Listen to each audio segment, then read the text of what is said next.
नमस्कार दर्शक बंधुरा सुरभितान अफिशियल चैनेले सकलके स्वागत जानाई। आज के आमी एकटी ताल सम्पर्के तोमादेर क्लास नेब। এই তালের ক্লাসে আমি তোমাদের ষষ্ঠী তাল সম্পর্কে বিস্তারিত আলোচনা করে শোনাবো এবং তালটি হাতে তালি দিয়ে দেখাবো। এছাড়াও এই তালে ব্যবহার করা যায় এরকম একটি সরগমেরও কথা তোমাদের বলবো। তার আগে সকল দর্শক বন্ধুকে আমি একান্তভাবে অনুরোধ করব তোমরা প্লিজ আমার চ্যানেলটি সাবস্ক্রাইব করে বেল আইকন প্রেস করে রাখো যাতে গান সংক্রান্ত বিভিন্ন রকম তথ্য বিভিন্ন ধরনের কভার সং তোমাদের কাছে সবার আগে পৌঁছে যায়। এবং তোমাদের কোনো অনুরোধ থাকলে অবশ্যই আমাকে কমেন্টে জানাতে পারো। যারা আমার চ্যানেলটি সাবস্ক্রাইব করেছো তাদেরকে অসংখ্য অসংখ্য ধন্যবাদ জানিয়ে আজকে আমার এই ক্লাসটি আমি শুরু করছি। আজকে যে তালটি শেখাবো সেই তালটির নাম ষষ্ঠী। এই তালটি ৬টি মাত্রা বিশিষ্ট, দুটি তালি একটি খালি।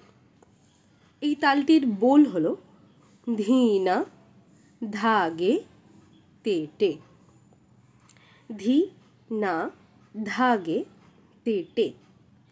প্রথম মাত্রায় সোম, তৃতীয় মাত্রা যখন আসছে তখন হবে দ্বিতীয় তালি এবং পঞ্চম মাত্রায় খালি। এবার আমি এই তালটি তোমাদেরকে হাতে তালি দিয়ে দেখাবো। ধি না ধা গে তে টে। দেখো ধিটা, এই যে ধি বললাম, ধি মানে কিন্তু একটা মাত্রা পড়ে গেল। ধি একটা মাত্রা, ধা একটা মাত্রা, ধি না। সিমিলারলি ধা গে, ধা একটা মাত্রা, যে তালি দিলাম এটা একটা মাত্রা, ধা গে, ধা গে। এবার দেখো এই যে হাতটা আমি এরকম করলাম, তে খালি বোঝালাম এটাতে, তে টে, তে একটা মাত্রা, টে একটা মাত্রা, তে টে। এবার বিষয়টা হচ্ছে যে এই যে ধি না ধা গে তে টে, টোটাল কটা মাত্রা হলো? ৬টা মাত্রা। ঠিক আছে, এইটা হলো ষষ্ঠী তাল। ধি না ধা গে তে টে, ধি না ধা গে তে টে। আমরা জানি তালি বোঝানোর জন্য আমরা তালি দিই হাতে, খালি বোঝানোর জন্য হাতটাকে এরকম করি। এই দুটোই কিন্তু মাত্রা। উপর ভিত্তি করে যে রাগ বা গানগুলো তৈরি হচ্ছে, বলতেই পারো যে আমরা তো এটা একতালে করতে পারি যেহেতু ৩-৩ আছে, কিন্তু নয়, সেটা নয়। একটা তালের যে তালি খালির যে বিভাগের যে ভাগটা, সেটার উপর ডিপেন্ড করছে যে এটা ষষ্ঠী তাল হবে, এটা দাদরা হবে, কারণ দাদরাও ৬ মাত্রা, এটাও ৬ মাত্রা। কিন্তু ভালোভাবে দেখো বিভাগ কিন্তু আলাদা। দাদরাতে রয়েছে একটি তালি একটি খালি, আর এই যে ষষ্ঠী তালটার মধ্যে রয়েছে দুটি তালি একটি খালি, ধি না ধা গে তে টে। ঠিক আছে, আচ্ছা এবার আমি একটা রাগ, একটা সরগম দেখাই এই তালটার উপরে। কিরকম?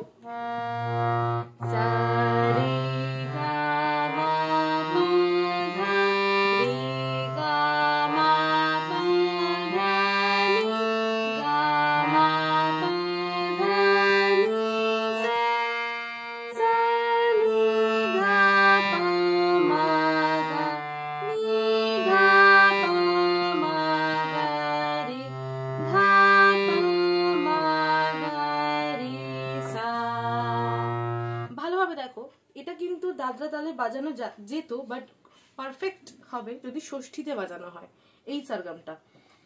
সা রে গা মা পা ধা, রে গা মা পা ধা নি, গা মা পা ধা নি সা, সা নি ধা পা মা গা, নি ধা পা মা গা রে, ধা পা মা গা রে সা।